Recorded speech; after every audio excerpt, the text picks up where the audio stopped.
안녕하세요. 구약스터디입니다. 번제, 소제 다음에는 화목제에 관한 말씀입니다.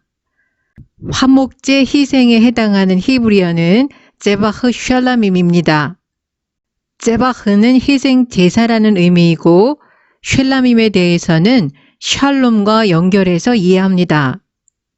샬롬을 보통 평화, 화평, 화목으로 이해하고 제바흐 샬라밈을 평화의 제사, 화목제사라고 번역합니다. 그러나 평화, 화평, 화목은 샬롬의 다양한 의미 가운데 일부분일 뿐입니다. 어원적으로 볼 때 샬롬은 온전하다, 완전하다를 의미하는 샬람에서 유래된 것으로 샬롬의 기본적인 의미는 온전함, 완전함입니다. 다시 말해서 깨어져 손상되거나 모자라거나 부족하지 않고 조화를 이룬 가운데 온전하고 완전한 것을 샬롬이라고 합니다. 이와 같은 기본적인 의미가 사용되는 맥락에 따라 다양한 의미를 갖게 됩니다. 샬롬이 사람의 몸과 관련해서 사용되면 온전한 신체적 상태, 즉 건강이 됩니다. 만일 샬롬이 농사와 관련해서 사용되면 온전한 추수, 즉 풍작이 됩니다.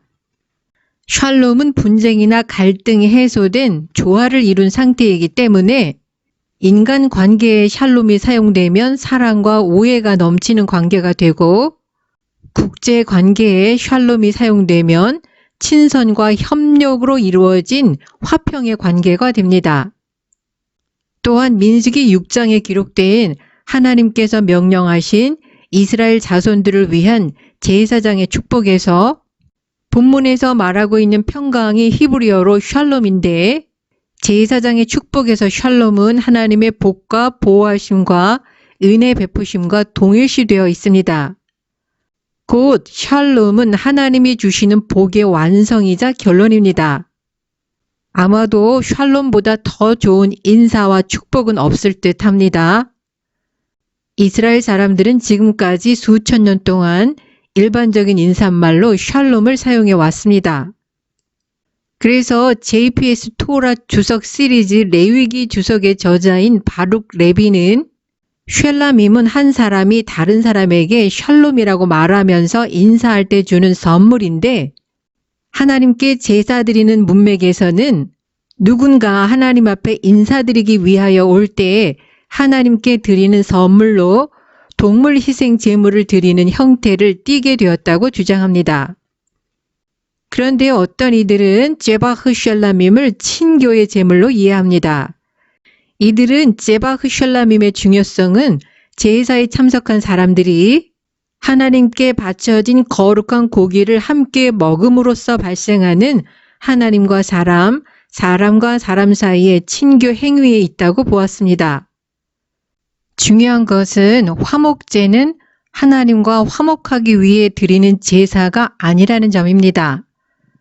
오히려 이미 하나님과 화목한 관계를 감사하며 드리는 감사제입니다.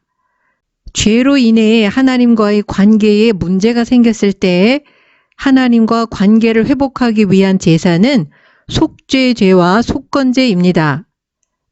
죄와 상관없이 드려지는 화목제는 하나님과 이스라엘의 언약 관계가 쌍방의 깊은 이해와 사랑 속에서 높은 차원으로 발전하는 것임을 보여주고 있습니다. 그렇기 때문에 로마서 3장 25절에서 하나님이 예수님을 믿음으로 말미암는 화목제물로 세우셨다는 번역은 독자들이 오해하기 쉬운 번역입니다. 본문에서 화목제물로 번역한 헬라어 힐라스테리오는 속죄 제물 혹은 속죄소라는 뜻입니다. 히브리서 9장 5절은 동일한 힐라스테리온을 속죄소라고 번역합니다.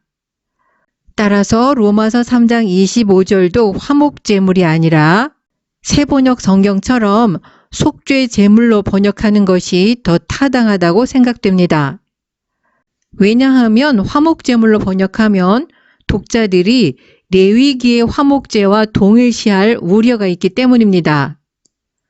레위기에서 화목제는 죄와 상관없이 하나님과 이미 화목한 관계를 감사하는 감사제이기 때문입니다.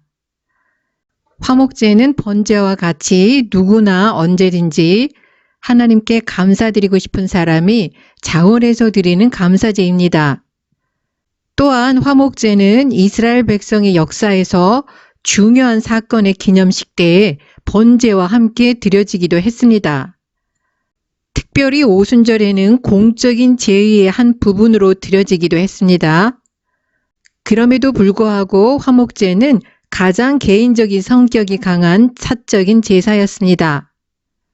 레위기 3장에는 언제 어떤 목적으로 화목제를 드리는지 언급이 없지만 레위기 7장은 화목제를 드리는 경우를 3가지로 언급합니다. 첫째, 감사함으로 드리는 화목제. 감사로 드리는 화목제는 하나님의 구원에 대한 감사를 나타내는 것인데 질병에서 회복되었을 때처럼 특별한 축복에 대한 감사로 화목제를 드립니다. 두 번째, 서원 이행입니다. 이때 드리는 화목제는 과거에 하나님께서 구원을 베풀어 주실 것을 소원하며 서원했을 때 서원한 내용을 이행하며 드리는 제사입니다. 한나가 아들을 주시면 그 아들을 하나님께 드리겠다고 서원한 이후 사무엘을 낳고 사무엘이 젖을 뗀 후에 실로의 성소로 데리고 올라가 서원을 이행할 때 수소 3마리를 화목제로 드렸습니다. 세 번째 자원제는 특별한 일이 있어서 감사하는 것이 아니라 추수 때와 같은 경우에 하나님의 선하심을 깨닫고 기쁨으로 자원해서 드리는 화목제입니다. 화목제의 가장 큰 특징은 제물의 일부만 하나님께 바치고 나머지는 전부 사람들이 나누어 먹었다는 점입니다. 번제는 가죽을 제외한 제물의 전체를 제단 위에서 불살라 하나님께 드립니다. 소제는 일부만 제단 위에서 불살라 하나님께 드리고 나머지는 제사장만 먹을 수 있었습니다. 반면에 화목제는 희생 동물의 특정 부위 기름만 제단 위에서 하나님께 불살라 드리고 제물의 가슴과 뒷다리는 제사장이 취하고 나머지 제물의 고기는 제물 드린 자에게 돌려줍니다. 그러니까 화목제는 하나님께 감사를 표시하는 제사임과 동시에 하나님께서 기쁘시게 받으시고 다시 돌려주신 선물을 제사장과 예배자와 이웃이 함께 먹으며 잔치를 벌이는 제사라고 할 수 있습니다. 사람들과 함께 화목제 제물을 나누어 먹는 것이 중요한 목적이기 때문에 수컷을 선호하는 번제와는 달리 소떼와 양떼와 염소떼 중에서 암컷, 수컷 상관없이 화목제물로 바칠 수 있었습니다. 그러나 비둘기는 나누어 먹기에는 너무 작았기 때문에 제외되었습니다. 중요한 것은 화목제 고기를 먹을 때는 반드시 하루 혹은 이틀 안에 그 고기를 전부 먹어야 합니다. 화목제 희생의 고기를 제3일에 조금이라도 먹으면 그 제사는 연락되지 않을 것이라. 이 규정을 어겼을 경우 그 화목제는 하나님께서 기쁘시게 받으시지 않으십니다. 또한 화목제의 고기는 지정된 기간을 넘기면 거룩성을 상실하고 도리어 가증한 것으로 간주되어서 그것을 먹는 자는 죄를 짊어지게 됩니다. 그래서 지정 기간 뒤에도 남은 것은 모두 불살라야 합니다. 양과 염소는 가족이나 친족들만 초대해서 나누어 먹을 양이었다면 소를 화목제로 드린 경우는 하루 이틀 안에 다 먹기 위해서는 주위의 이웃들을 불러서 잔치를 벌였을 것입니다. 이때 음식을 함께 먹으면서 친교가 이루어지는 것입니다. 하나님은 하나님께 드리는 예배가 풍성한 교제와 나눔의 자리가 되는 것을 기뻐하셨을 것입니다. 화목제 역시 향기로운 냄새로 하나님께 연락되는 화제입니다. 희생 제물에 살에 붙어있는 기름은 사람이 먹을 수 있지만 내장 주위에 붙어있는 기름, 히브리어로 헬레브는 사람이 먹을 수 없습니다. 특별히 내장이 덮인 기름과 내장에 붙은 모든 기름과 두 콩팥과 그 위의 기름, 그리고 간에 덮인 꺼풀은 제단 위에서 불살라 하나님께 화제로 드렸습니다. 내장 주위에 있는 기름 헬레브는 제단에 드리는 희생 동물이 아닐 경우에도 동물의 피처럼 사람이 먹는 것이 금지되었습니다. 하나님께서 헬레브를 좋아하신다는 사실은 창세기 4장 4절에 아벨이 드린 양의 첫 새끼와 그 기름 헬레브를 하나님께서 기쁘게 받으셨다는 이야기에 반영되어 있습니다. 헬레브는 동물의 내장 주위의 기름을 의미하지만 최고의 것, 즉 제물의 가장 좋은 부분을 의미하기도 합니다. 나라의 기름진 것이라고 번역한 히브리어를 문자적으로 보면 그 땅의 기름, 즉 헬레브입니다. 본문에서 헬레브는 그 땅에서 나는 가장 좋은 농산물을 가리키는 데 사용되었습니다. 또한 민수기 18장 12절에서도 헬레브는 제일 좋은, 즉 베스트를 의미하는 뜻으로 사용되었습니다. 제일 좋은 기름이라고 했는데 이 제일 좋은에 해당하는 히브리어가 헬레브입니다. 이러한 본문들은 고대 이스라엘에서 동물의 내장에 붙은 기름인 헬레브를 가장 좋은 부분으로 간주했다는 것을 알려줍니다. 또한 화목제물이 양인 경우에는 위에서 언급했던 내장 주위의 기름 헬레브 외에 양의 미골에서 뺀 기름진 꼬리를 함께 떼어내서 제단에서 불살라 하나님께 드렸습니다. 팔레스타인 지역의 어떤 품종의 양은 크고 넓은 꼬리를 갖고 있다고 합니다. 이와 같은 품종의 양의 기름진 꼬리는 지방 덩어리와 골수로 이루어져 있다고 합니다. 제사장은 그것을 단 위에 불사를 찌니 이는 화제로 여호와께 드리는 식물이니라. 식물로 번역한 히브리어 레켐은 음식을 뜻하는 단어입니다. 그리고 말라기 1장 7절 12절에는 여호와의 식탁이라는 표현이 제단을 가리키고 있습니다. 제물을 음식이라고 언급한 것이 이스라엘 사람들이 하나님께서 실제로 생존을 위해 양식이 필요하다고 믿었다는 것을 의미하지 않습니다. 그러한 생각은 이교도의 문화의 견해였습니다. 대부분의 고대 사회에서는 신들이 생존을 위해서 음식을 필요로 하고 에너지와 힘을 얻기 위해서 인간이 드리는 희생 제사에 의존한다고 믿었습니다.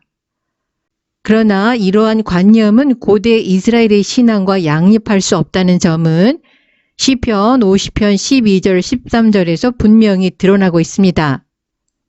내가 수소의 고기를 먹으며 염소의 피를 마시겠느냐? 오히려 음식을 하나님께 드리는 것은 하나님이 인간의 생명을 주시고 유지시켜 주신다는 것을 사람들에게 상기시키는 것입니다. 동시에 하나님께서 예배자들에게 희생 제물을 요구하시는 것은 하나님의 생존을 위해서가 아니라 예배자들과 교제를 원하시기 때문입니다. 화목제는 하나님께 바친 거룩한 고기를 제사장, 예배자, 이웃이 함께 나누는 유일한 제사였습니다. 이런 의미에서 이들은 하나님이 베푸신 식탁에서 하나님의 임재 안에서 먹고 마셨습니다. 즉 그들이 하나님과 교제를 가졌다는 뜻입니다. 식사를 통해 교제한다는 개념은 우상이나 귀신에게 바쳐진 제물에 참여하는 것이 사실상 그것과 교제하는 것이라는 바울의 경고에 나타납니다. 제사장은 그것을 단위에 불사를 찌니 이는 화제로 드리는 식물이요 향기로운 냄새라. 모든 기름은 여호와의 것이니라. 본문은 하나님께서 헬레브에 대한 소유권을 주장하는 이유를 언급하고 있지 않습니다. 그런데 하나님의 것으로 지정된 기름 헬레브는 앞에서 살펴보았듯이 성경의 여러 곳에서 가장 좋은 것을 가리키는 표현으로 사용되었습니다. 그렇다면 모든 기름 헬레브는 야훼의 것이라는 것은 하나님은 가장 좋은 것을 받으시기에 합당하시다는 것을 상징했을 것입니다. 또 다른 견해는 문맥에서 암시되는 이유는 제물의 향기로운 냄새를 내는 데 있어서 기름이 핵심이기 때문이라는 것입니다.